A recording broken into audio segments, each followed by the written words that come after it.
உங்கள் பிரியா. இந்த பாத்திரத்தில் எண்ணெய் ஊற்றிருக்கேன். நண்டு கிரேவி எப்படி செய்யுதுன்னு பார்க்கலாம்.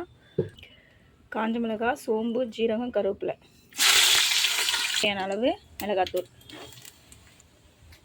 கொஞ்சமாக தண்ணி,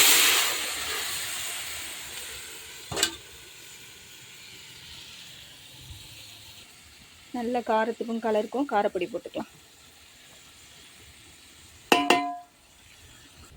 வெங்காயம், தக்காளி, மிளகு, ஜீரகம், பூண்டு எல்லாத்தையும் அரைச்சி வச்சுருக்கோம். அதையும் எடுத்து சேர்த்துக்கலாம்.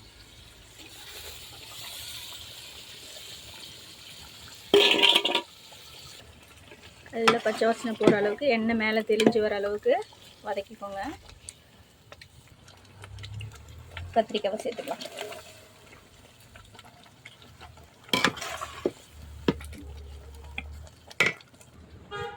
நண்டு வாஷ் பண்ணி வச்சுருக்கோம். நண்டையே சேர்த்துக்கலாம்.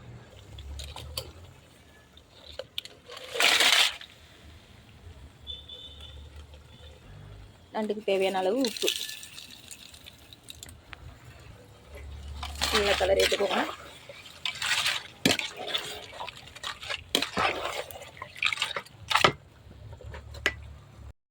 இப்போ இந்த கிரேவி ரெடி ஆகிடுச்சு சாப்பிட்றதுக்கு. இந்த வீடியோ பிடிச்சிருந்துச்சுன்னா லைக் பண்ணுங்கள், ஷேர் பண்ணுங்கள், சப்ஸ்கிரைப் பண்ணுங்கள். Thank you friends.